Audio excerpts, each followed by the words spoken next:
Hello, everyone. Welcome back to the show. This is Reservations, and I'm Jeremy Blair. And I'm Rain Whalen. I couldn't think of a bit fast enough, so we're just going to do it like normal. You got to think of these things beforehand. I literally, as you were prepping to do the intro, I was like, with everything we were just talking about, I should do like a very niche reference, but I'm like, okay, but what? And I'm like, well, we're just gonna just say my name. Like what is it? Beyonce?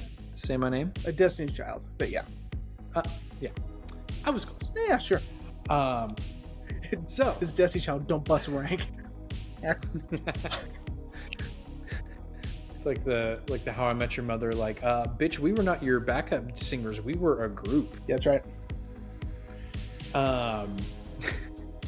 So going off of what you said last week about watching some movies, so I finally watched some movies over the weekend that I wanted to just quickly talk about, because I was feeling a little jealous. Sure. That you and I love movies so much, and that I just feel like I've been slacking on watching movies. So I was like, you know what, I'm off on Saturday, I'm gonna sit down, I'm just whatever crosses my fancy. The first thing I watched, for those of you who may know, from Britannic, that's their YouTube name. It's actually, let me get their actual names up. I would be one of those people who wouldn't know, by the way. Nick Kosher and Brian McElhaney wrote and directed a movie called Pizza Movie, which is on Hulu. It's hilarious. It's got Gaten Mazzarato and Sean Gameborn from the Goldbergs. Mm-hmm.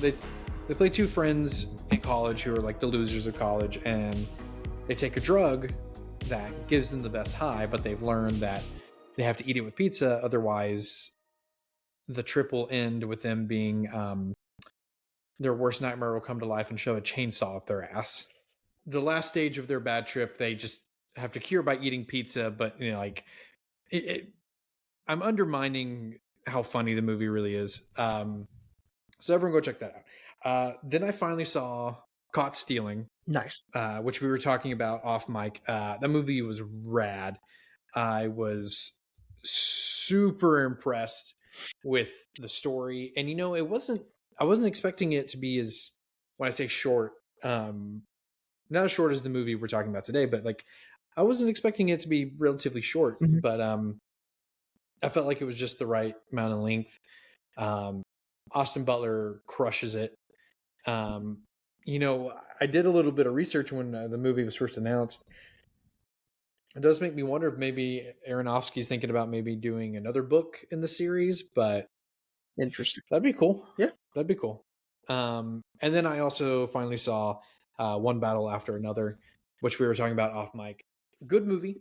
PTA never fails to impress. But I agree with you, man. Was it Best Picture worthy? I don't know yet, but I did enjoy the movie. I thought the movie was great. Thought it was very topical. The cast was great. Sean Penn is gross. Yeah. He's so gross. Not a gross person. I love Sean Penn, but his character in One Battle After Another is gross. Lockjaw is, I think, the worst human being I've ever seen put to film.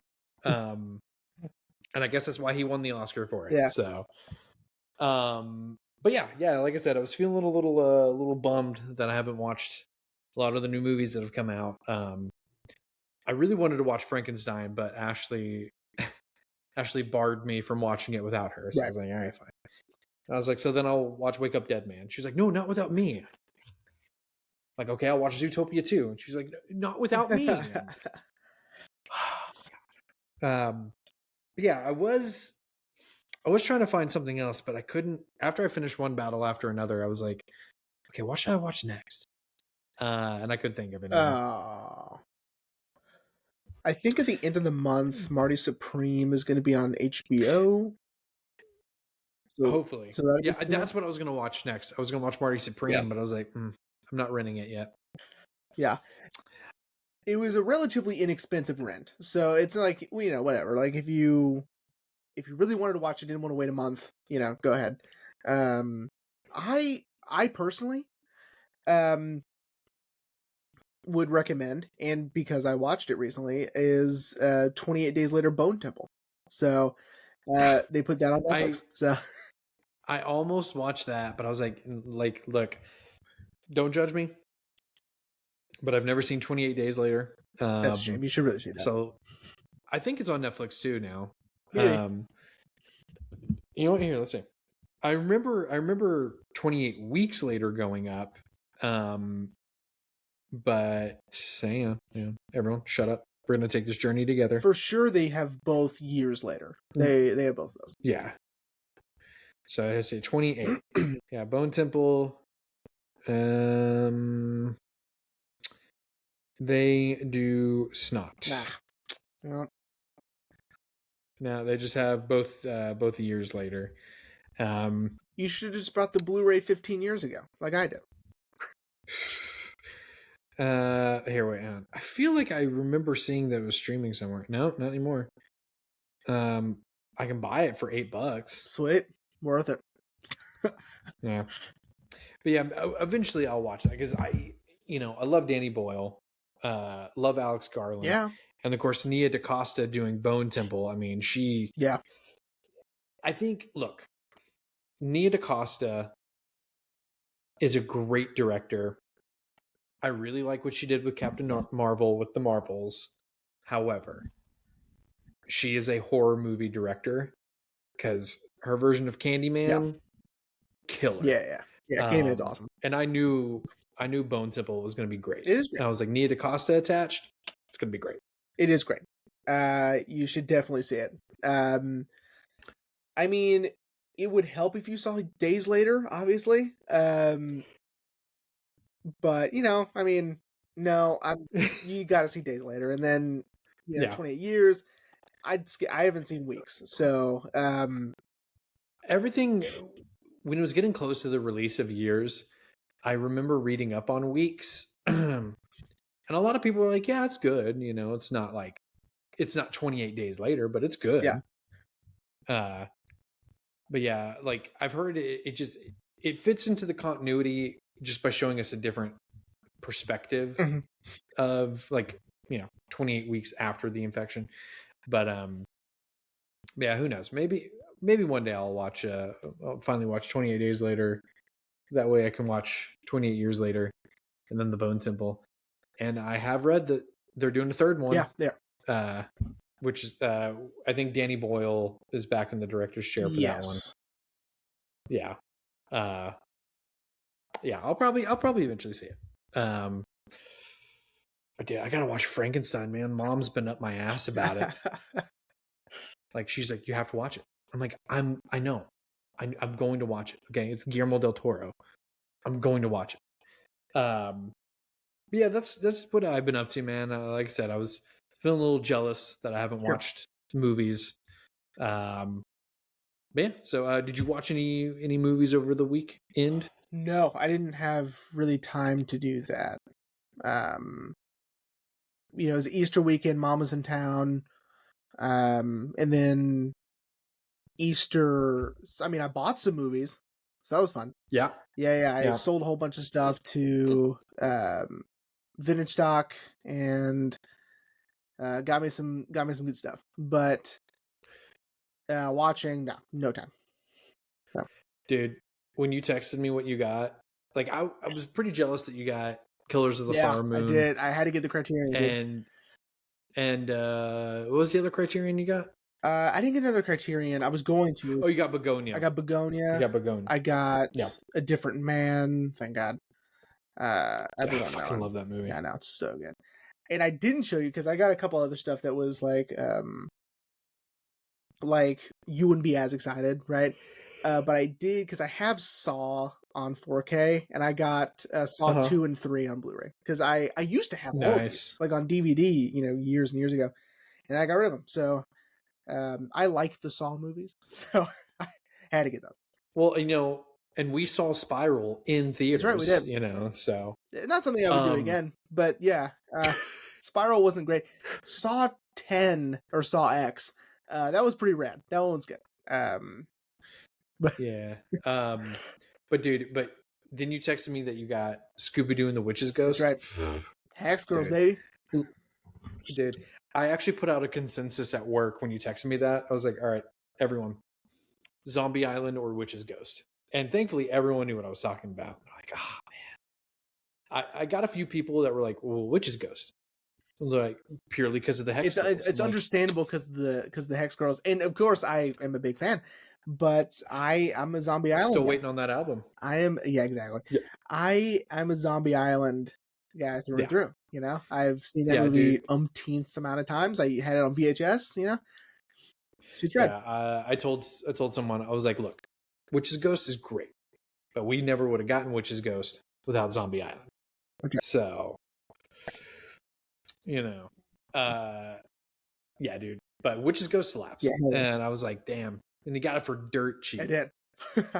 Yeah. Well, that being said, Yeah. that way we don't waste a lot of time like we did last week talking about stuff. Yeah. Jeremy, what are we talking about today? Okay. So today, we are discussing the mystery surrealist drama film from Denis Villeneuve, which is an adaptation of Jose Saramago's book, The Double. We are talking about Enemy this week. Dude, like I said in my tease, when I learned about the movie, when I was going through my little, I'm going to buy every A24 film phase, I was so enthralled with this movie. And I want to say, I think I did have a copy at one point. I think I snagged one. Nice. Before it became $1,000. And I just never got around to watching it. Yep. And dude, I can't believe I let this one slip, man. Like, this was so good. I was telling a coworker of mine, I was like, it was A1. I was like, of course, they didn't understand the bit I was doing. I was like, that should win Best Picture. That should win Best Picture. And they were like, really, you think so? I'm like, yeah, the Oscars gives out Best Picture for a 13-year-old movie, right? And they're like, no, they don't. They should. And I'm like, wow, like what? But it was awesome. Yeah. Man. I was like, dude, I was locked in. I'm not gonna really get into it just yet because I want to save a lot of these feelings for when we get into it. But it was great, and I'm disappointed in myself that I kind of slept on this. I remember where I was when I saw it for the first time. I had rented it, or maybe I bought it. I'm sure I just straight up bought it. And I was at Ma's place. I was home for the summer, or I was there for a holiday of something from college. I was at Texas State at the time, so I was in San Marcos. And I remember just being so taken with the story. I was like you said, I mean, it just really just draw you in, and you're just like, what is going on, right? Mm-hmm. And I've never been so scared in my life than that final shot, because I mean, nothing prepared me for it. I remember my heart was in my throat. I mean, just from sheer shock, right? Mm-hmm. I don't really dig spiders anyway, so I was shot, and that's why, like, last week I was trying to be like, like, I'm trying not to spoil it, but like, I have very strong feelings about the ending. The strong feeling was I was terrified. Like, it scared the shit out of me, like in a jump scare sort of way, right? Yeah. And like, and I had to just sit there for a while. I was like, what the fuck was that? Yeah. But don't worry, I have all the answers today, so no worries about that. But I think I Googled it immediately. I was like, all right, what's the deal with the spiders, right? Yeah, as soon as I finished the movie, I was like, what the fuck? Because if I'm being honest, I knew that the final minutes of the movie involved that, Oh, okay. because I remember seeing, now not that jarring though, Right. because they just showed the scene, Hmm. like not of Jake walking around, just standing at the doorway. I think I was watching like some like ranking of like twists, and I think they just showed like a quick little snippet of it. So I knew like a spider was involved in some Sure. way. But dude, yeah, holy shit. So as soon as it was over, I was like, what the fuck does that mean?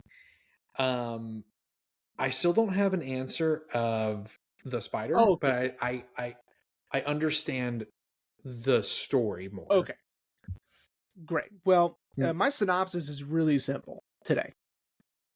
okay, Um, I'm hit us all I with am it. going to give you the synopsis that Denis Villeneuve gave in an interview. He said, "It is about a man who is um, who is leaving his mistress for his wife to get back together and um, to regain his monogamous relationship." And the movie is told through subconscious and surrealist imagery. Done. I'm done with the story. I'm done with the synopsis. Um, because to get bogged down in all these details, I think during like if I were to just tell you the story of the Yeah, narrative of the movie, it's going to make me sound crazy because I would just keep jumping back and forth because the movie is intentionally vague about timeline, about continuity. Um, like I wouldn't be able to tell you this happens, meanwhile this happens because it's all happening all at the same time technically because none of it's all symbolic, it's all allegory. So um to just go through all of that I think would be, silly. I mean, if you're listening to this or watching this, first off, I hope you're also wearing green.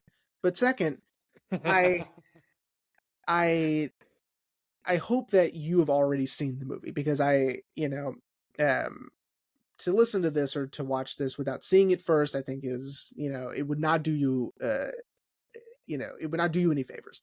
yeah, Um yeah, this movie should be seen like when I saw it, just not knowing anything about it. Maybe seeing a trailer. Um, I was and still am a very, very big Jake Gyllenhaal fan. I love Jake Gyllenhaal. Um, agreed. I think Yeah, he's just wonderful. I while I was watching the film, I was like, man, he's such a good actor, He's man. I good. mean, I know. he's so good, you know. Um, which I think is a great starting point for this episode, which is, you know, again keeping up with an unintentional theme that we've done, which is an actor playing dual Sure. roles, just like Michael in Sinners. Jake gives Adam and Anthony such distinct Yeah. personalities, you know, and we know who's who. Um, because again, I really appreciate that Denis did not change anything about either character. That everything is exactly the same down to the beard. Maybe the only difference is Anthony has his hair a little bit more styled, Yeah. and Adam has it down. But other than that, yeah, and I love that Jake, we're able to see who's who without them even speaking. Hmm. You know, Yeah. Yeah.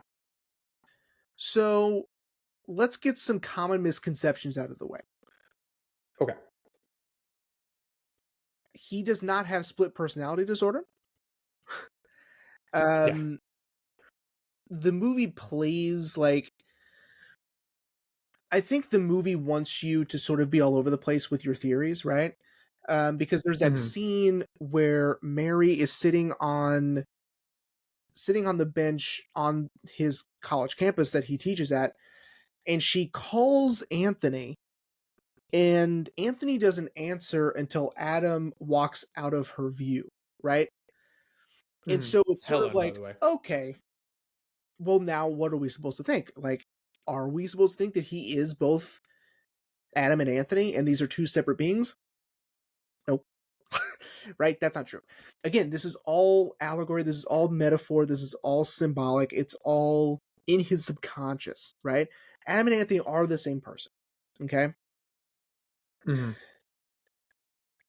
Adam and Anthony are our main character because I don't know who is who, right? I don't know who is the real person. Um, Yeah. but Adam and Anthony are the main characters, sort of, dual sides of temptation, right? Because Mm-hmm.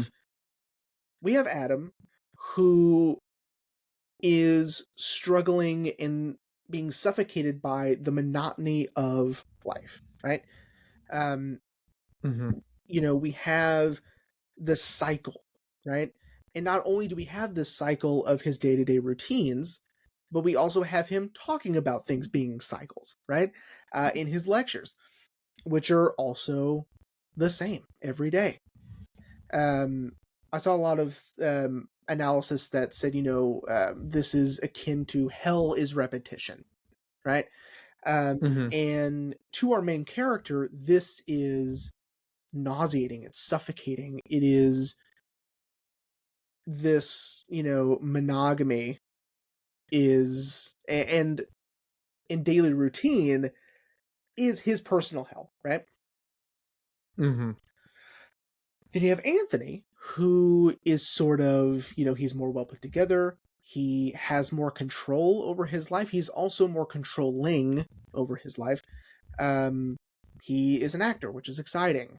Um, he's married, but seems to be unfaithful, right? Mm-hmm. Because Helen, um, I think I said Mary earlier. She was on the bench. It was Helen on the bench earlier. Yes. Yeah. Yeah, sorry. Yeah. Helen. So Helen seems to confront him when Adam calls, like, who was that on the phone, right?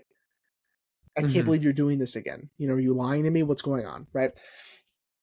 Um, Anthony also goes to these really weird sex clubs, and as soon as he finds the opportunity later in the story, he wants to have an affair with Mary, right? Mm-hmm. Almost immediately, right? Yeah. Um, and so he is the side that gives in to temptation, but is also under the control of women, right? He's tempted by women. Mm-hmm. He feels controlled by women. And let's talk about the spiders. Yeah. Because the spiders are women. That's their representation, right? Specifically, not because they're, at times venomous or dangerous or whatever. It's more like they're webbing, right? There's lots of webbing Mm-hmm. imagery in the film, right? You have the cables that go across the buildings. Um, you have windows. You have in the movie, when there's a will, there's a way. One of the actors is wearing a spider web tie, right? At Mm-hmm. the end, during the car crash, the window is or the windshield is broken to resemble a web, right? So Mm-hmm. we have lots of that imagery, and I think in his mom's house there's also some web imagery as well. Um, Played by Isabella Rossellini. Um, I mean, amazing. Yeah. Um, so the spiders are obviously representative of women, and I love when our main character, I believe at the time it's Adam, right? Um, but I think in this instance it's neither or both, because his mother is real, right? His mother, Yeah. right? So I love after he goes to her house and he speaks to her, that afterward we get this imagery of this giant spider that looms and hovers over the city, some French Canadian city, I assume. I think it's Toronto. Toronto. Okay. Um, and I'm not familiar with Toronto skyline. So, I think I googled it. um, That's the only reason why I know. and the spider is also modeled after a famous sculpture that I had written down, and I don't know where it is. I'm so sorry.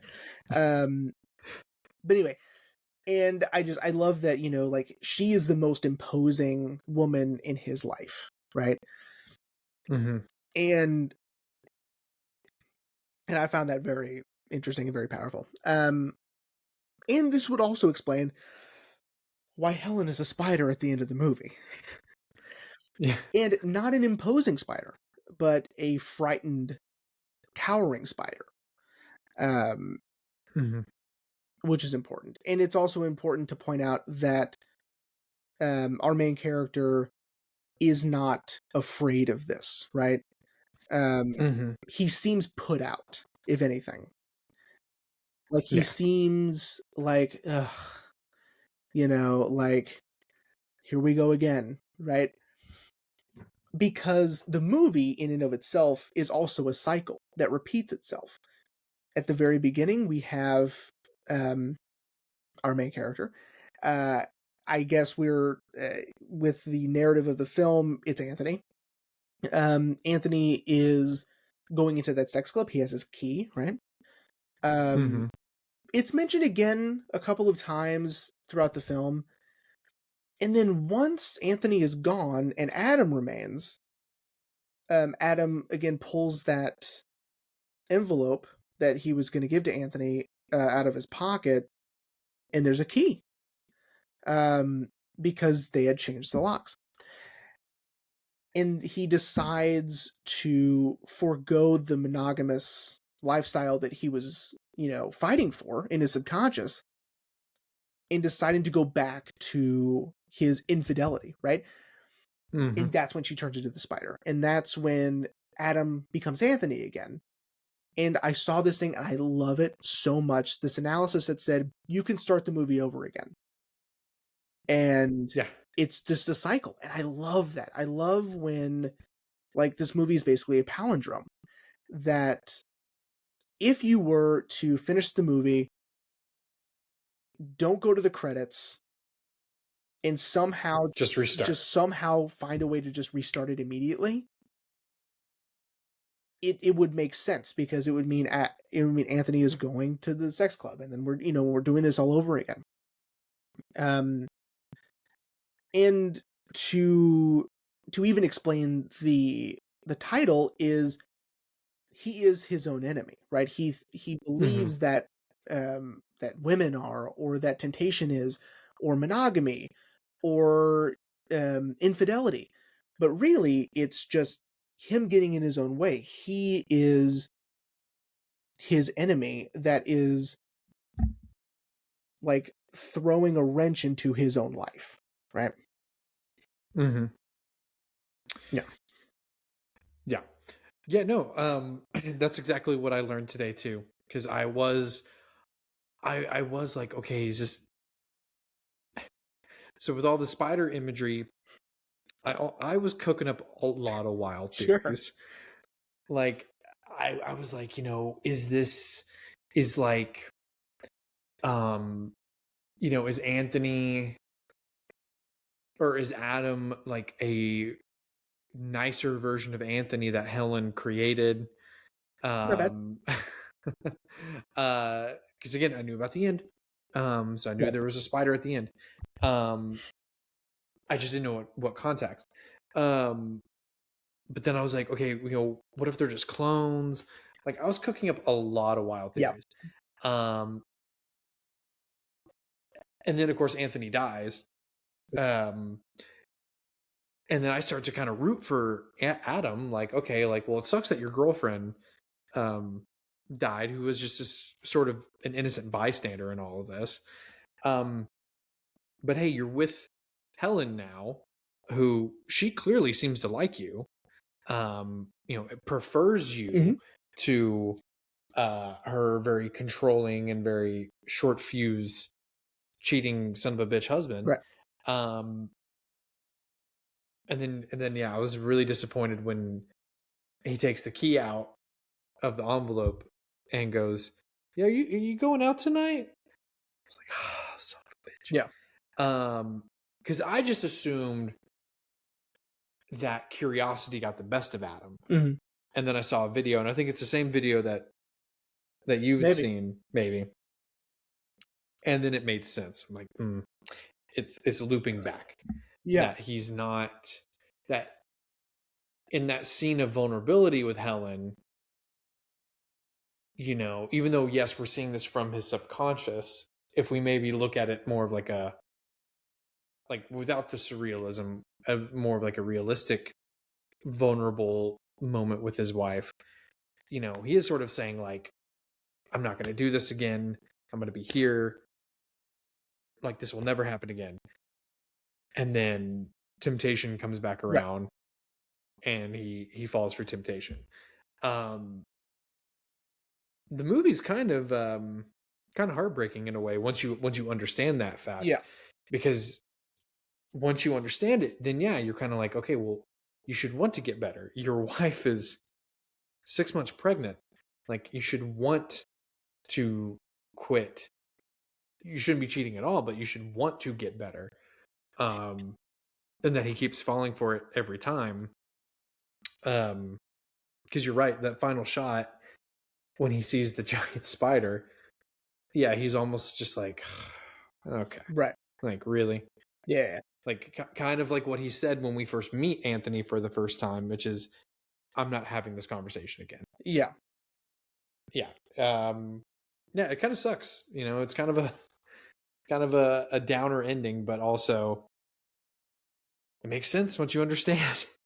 Yeah. And like, there's a lot about this movie I really like. I love it when stories like this, and of course, genre films are great at this, which is taking a very sort of straight line story, right? Like, this Mhm. is a story about a man who is struggling with infidelity and is trying to combat both sides of him, one that wants to stay, one that wants to go, right? And like, but instead of just giving you that story, I'm going to give you that story in metaphor, right? Or I'm going to give you the story with Mhm. symbolism or allegory or whatever, right?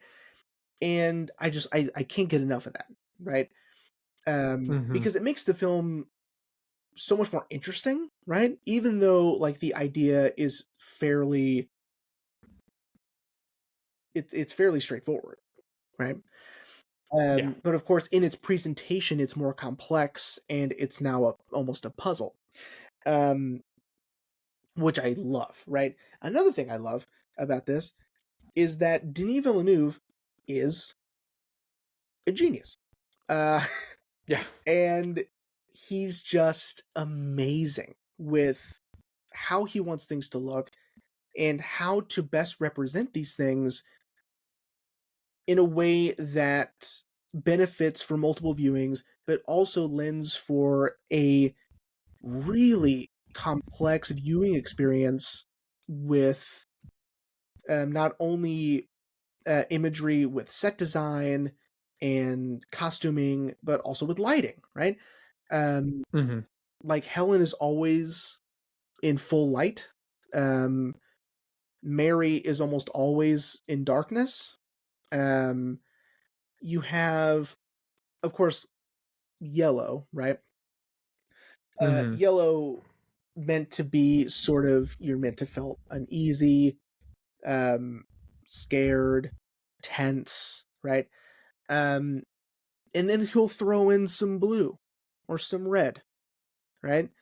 One of the things that I think he uses this, it's so good in the video store when he runs in for the second time and asks for all of Anthony's other movies. Um, Mhm.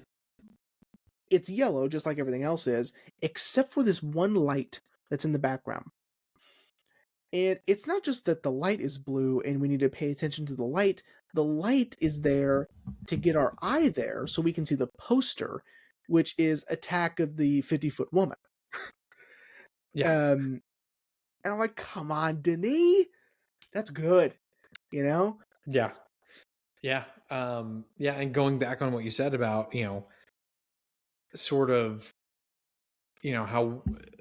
how Anthony perceives women, and um it's almost like he's like, yeah, like, no, that's important. That's, Yeah. this is sort of the crux of these characters. Well, and I didn't catch this anytime I've seen this movie a bunch of times, and I never caught this, but when Anthony is following Mary around, in her place of work, she's not really you can't see her, right? It's implied Hmm. that she's walking down the hallway because we're continuing to track, right? But the posters are of women, um, like around skyscrapers, like almost like the Attack of the 50th Woman, but um, it's like one of them has their high heel on a building, like with like almost in a Captain Morgan stance. One of them is, again, just like an imposing figure amongst skyscrapers, right? I think it's like meant to be Hmm. like some sort of architecture firm, perhaps. But they are Yeah. all of women, and they're all um, in that style of poster, right? Which I never caught before. But you're sort of meant to look at it because you're trying to find Mary, and so, and Hmm. he knows that. He knows that you're going to try to, watch her like Anthony is, but maybe while you're trying to find her, which she's not there, you'll look at these posters and be like, more imagery of imposing women that are meant to be conveyed as in control, right? Um, or in a position of power. Hmm. It's brilliant, you know? Yeah. Yeah. If you've been listening to the show, you should know by now that we love Denis Villeneuve, and like, this is just sidebar, man. Dune Part 3, bro. Well, I'm kind of excited for what he does after Dune because, Yeah, that's true. like, I love the Dune movies. Obviously, they're amazing, and they look incredible because he doesn't lose that of himself, right? When Hmm. he's doing big budget blockbusters, he still has this incredible attention to detail and this artist's eye that is uniquely Denis Villeneuve. However, I'm excited for, like, maybe he'll get back to like a Prisoners or an Enemy or a Polytechnic, you know, or something on a smaller scale, because it's sort of like it's sort of like Dune is having a very bright flashlight in in the middle of a field, right? Uh-huh. But Enemy and Prisoners is like shining that same flashlight in a studio apartment, right? It's like Hmm. I get all of this artistry and attention to detail and, passion for storytelling more concentrated and condensed in this smaller package, which I really like, which maybe I Hmm. prefer, you know? Yeah. I was just bringing that up to remind everyone that we No, love we love, Denis. yeah, love Denis. Um, but yeah, it's so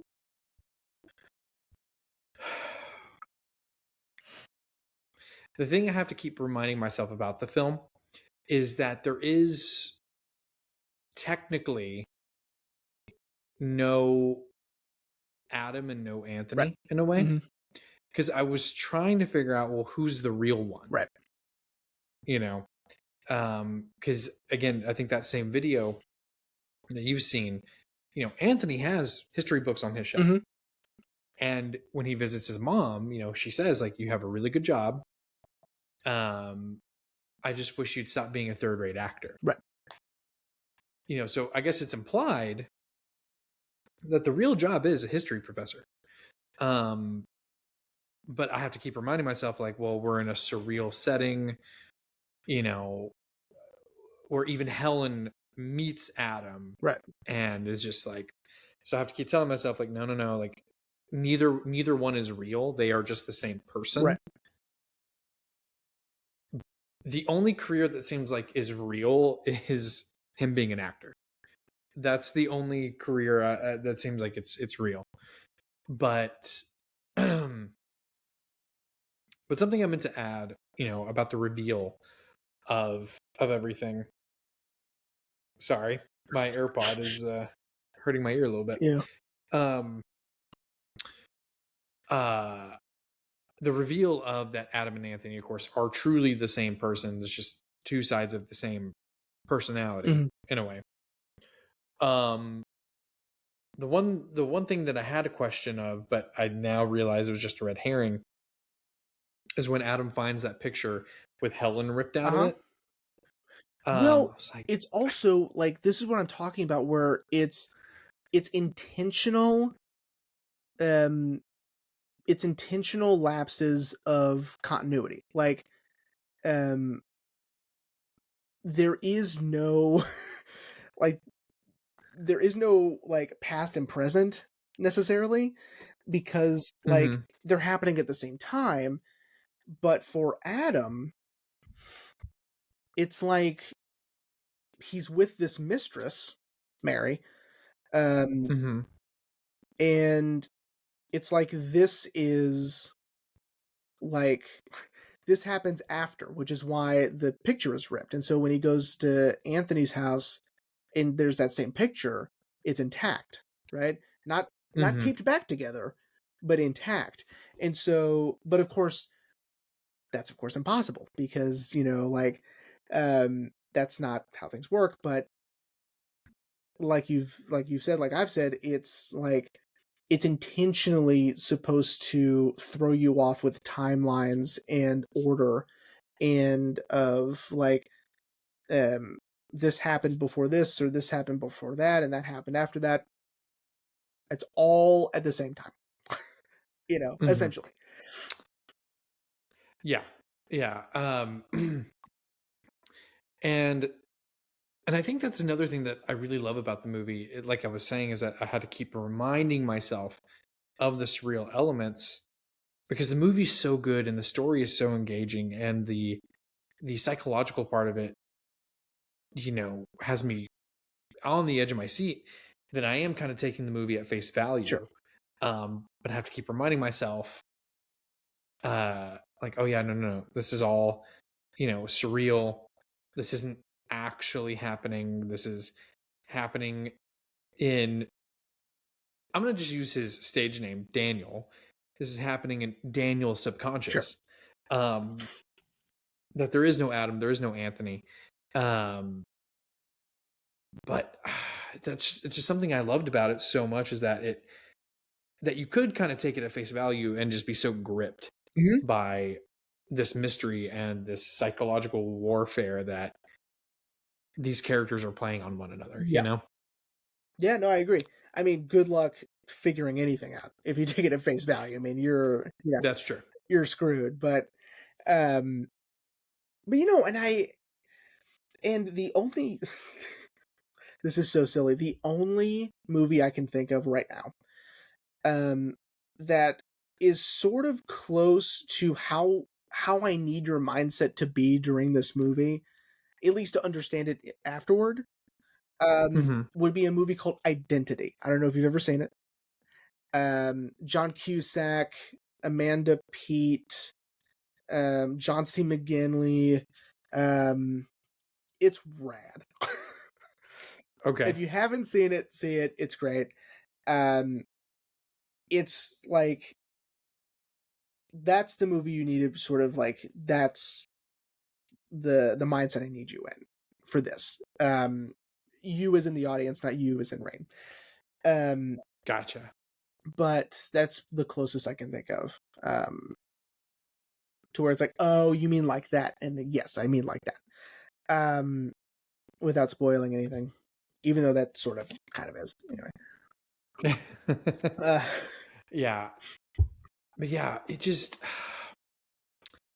and I also really loved the setting of mhm. Toronto, because it did sort of make the movie feel displaced from any normal uh setting, and also sort of otherworldly Sure, in a I way. agree. And again, but I think that's the use of making everything yellow. Yeah. Um because I don't think there's that much. It almost looked like smog. I don't think there's that much smog in Toronto. No, I don't and believe so. I think in the like the weather reports it said, bright and sunny, cloudless skies, and you don't see like a blue sky anywhere, Yeah. Um yeah, and I agree. I'm sure that's just for people who do not live in Canada, right? People who live in Canada, this is like, whatever, right? Um, well, we seem displaced because I like I said earlier, I'm not familiar with the skyline of Toronto, or um nor do I know really much anything about Toronto or Ontario as a whole, you know?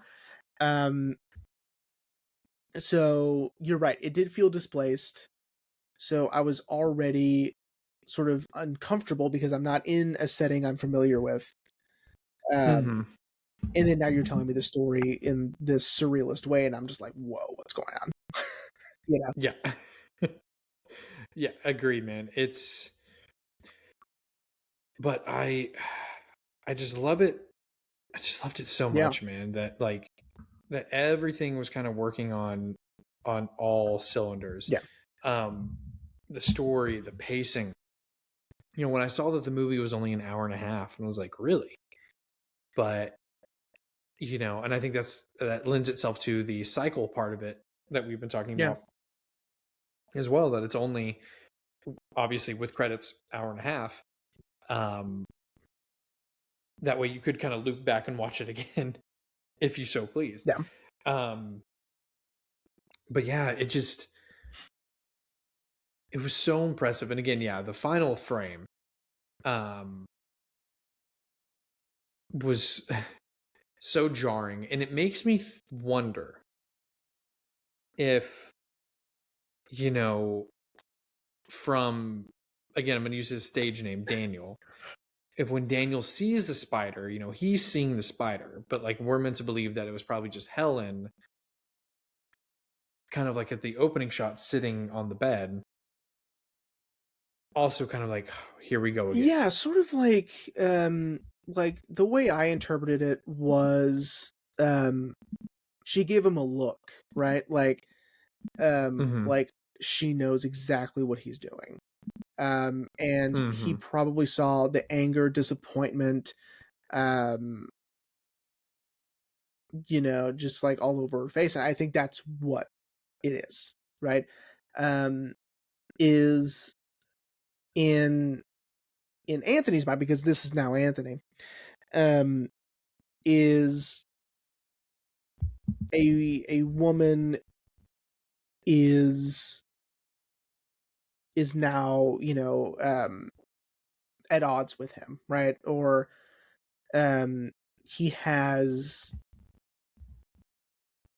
fallen back into that pattern and that cycle of his infidelity, and he finds himself both in control of his life but out of control of um, one of his main responsibilities, which is his marriage, and an upcoming responsibility, which is his unborn child.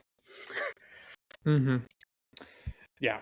It was just really, again, like I said, I used, firing on all cylinders, because it's so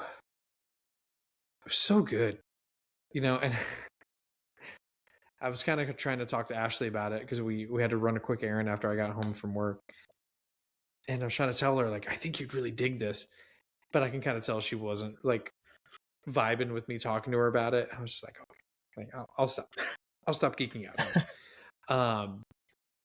But God, it was so good, Yeah, man. Again, it makes me regret not watching the movie sooner after I learned about it, because again, like I said last week in our tease, and what I said at the top of the show, after I'd learned about the movie, saw the trailer, I was like, I'm in. Like, let's go. yeah. And I just never got around to watching it. No, I get it. It sort of flew under the radar a little bit. Um, I mean, but we're just so on top of stuff like that. Um, like I think it came out the same year that Under the Skin did. God, I love that movie too, man. Oh. Um, so good. Have we done that one yet? Um, Yeah, yeah. okay, cool. We're definitely doing that soon. But um, it also, I mean, this story goes even deeper than what we've even been talking about. I mean, the stuff on the chalkboard in the classroom is significant in a way that I can't explain because I've had it explained to me via essays, video essays, but I still don't get it, and so that's why I'm not bringing it up. But I do need to mention that it's there, right? Um, Right. uh, it's it's like philosophical and complex, and you have to know like um certain you have to have sort of a base knowledge to Mm-hmm. sort of get that, um but again, it's there. So if you have that sort of base knowledge, or about chaos theory, or about like um what his it's like a formula written on the board. It's a word formula, it's not numbers or anything, but It's um it's thesis plus antithesis or hypothesis. Yeah, antithesis equals symbiosis. sure. Some and the video I watched explained what that meant, I and watched the then video explained explaining it, how and I was like, it's fucking forget it. Like, yeah. I was still like, I don't I get don't it. get it. Because they even explain that like it continues to go on, Right. like it never ends, and I'm like, okay, that I understand. Yeah. Yeah, yeah. Now I'm certain we watched the same one because he also like did sort of a graphic where um Yeah. just because you solved the top doesn't mean you solved the whole problem, because then it just keeps going, and you're right. It's just a cycle. Um it's sort of like a Pythagorean theorem in a way. The way that it was represented in the video. But yeah, so I mean, there's also more stuff is my point. That is just Yeah. fascinating. Like um these are the sort of complex stories that I really like. That sort of everything on screen means something. Like there isn't filler, you know.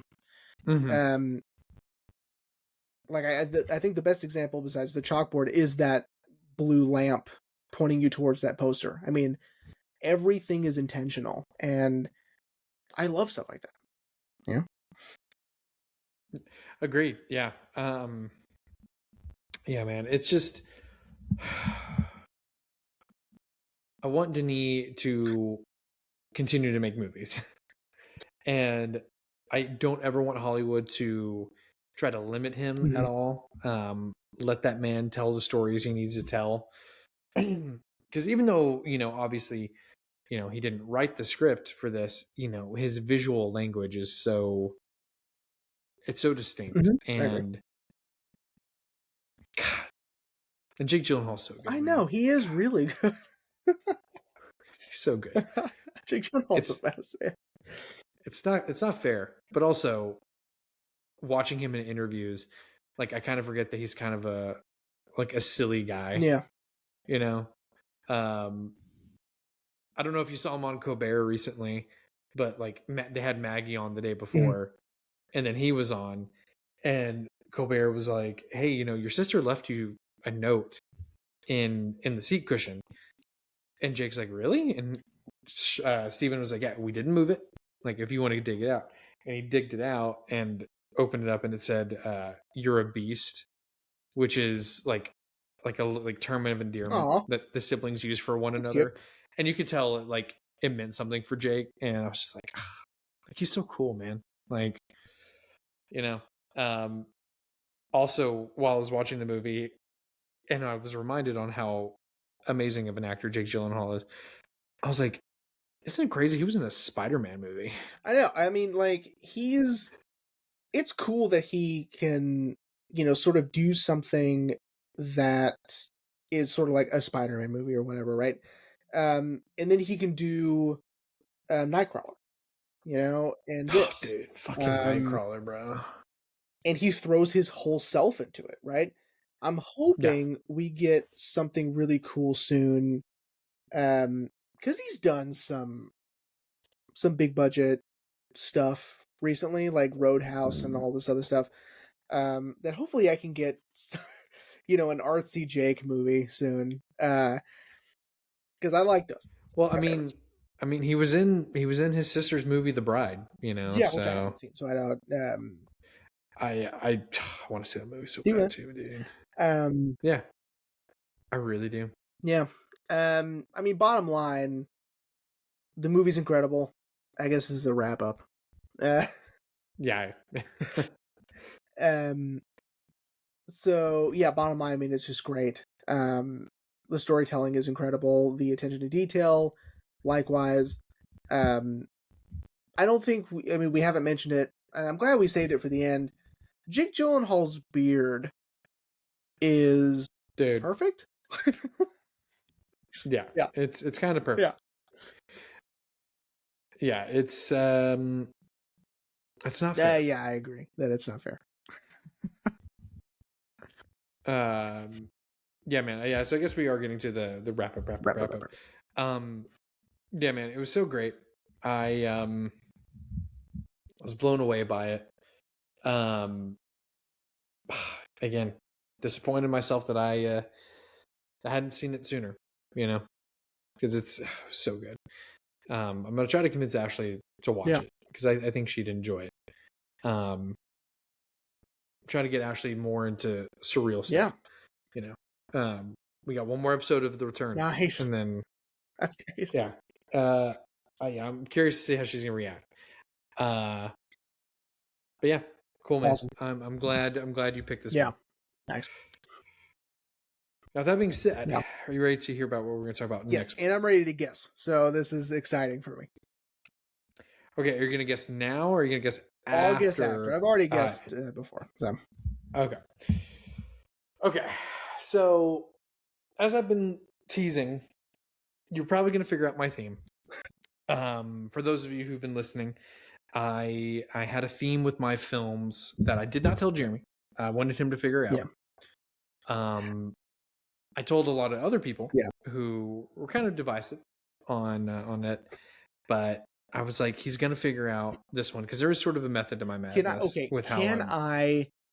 Can I guess what the I don't want to guess what the movie's going to be necessarily, but I want to tell you what I hope the movie's going to be.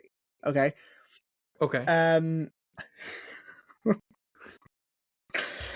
I hope. Okay. I hope it's Pirates of the Caribbean. And don't change your mind if it is. Okay. It's not. However, that is on my list. Okay. But we're not talking about that next week. Because like I mentioned to you, fucking love this will probably so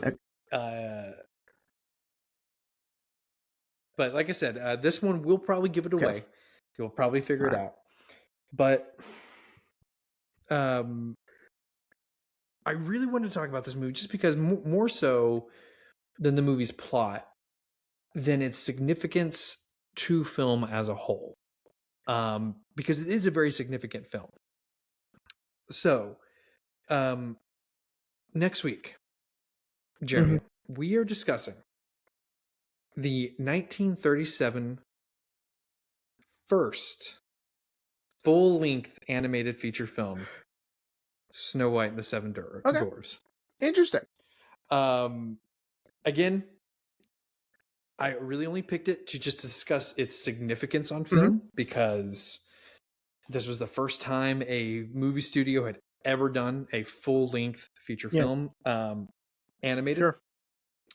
And I mean, honestly, it is a classic for a reason. So with that being said, do you think you know my theme now? Maybe. Okay. And I'm cool with being wrong. I'm cool with like continuing this whole thing, but I think I'm getting closer every day. So, I think your theme is you are picking movies that specifically have some sort of either reference or attraction at Disney World. You're you keep I getting know, right? I close. keep getting really close. You keep getting really Yeah. close, and I'm really proud of Thanks. you. Uh, I could see how that one would be Right? yeah, Yeah. because 20,000, because I did discuss that 20,000 Yeah. Leagues Under the Sea did have an attraction Roger at Rabbit Disneyland had a Paris. reference at Disney World. I can only imagine Snow White does. I Yeah. mean, I don't know that for sure. But... Okay. Yes. There's the Snow White, the Seven Dwarves mine train that I've never gotten to ride. But no, that is not the Okay. theme. Cool. But you're getting close. You're getting close. Got it. I will be honest though, this will be interesting to talk about. Considering, I mean, we've done other animated films, but nothing from 1937. You know. Well, it's really interesting because you're right. It is the first full length. It just so happens to be Disney. You know, that's just a coincidence. And you know, it's amazing how much film evolved from just 10 years because we had sound in 27, right? And not only do we have sound in 37, but now we have color and we have smooth animation. And the ability to have feature length animation. Yeah. Which is a really big deal because we're talking literally hand drawn. So, and it's sort of incomprehensible to me to even just think about the amount of work that would take. Because I'm naturally lazy by nature. But like even when we talked about like in our Akira episode, just the amount of work it took for the animators to do a true 24 frames a second movie in animation is nuts because they also did it by hand. And it's also like, I don't know. It's like when people say, like, I remember seeing a video or videos, this is a while back, but there's a popular musical artist. Her name is Lindsay Sterling. I don't know if you're familiar. Yeah. But I remember people were like, "Oh, she's faking it. Like she's not actually playing." I go, "I don't think you understand what practice is." I also don't think you understand this is what she does all day. Right? So it's like, yeah, I mean, obviously if you tried it right now, yeah. It's impossible. But it's her whole life, right? And so like in terms of animation, it's like you sort of have to think about like, okay, this is their all day thing. This is all they're doing all day long, you know. And multiple people are doing it all day. There's a phenomenal film called Loving Vincent. It's a movie about Vincent van Gogh and the people that knew him. Oh, is that the one that's... And it's all painted. Yeah.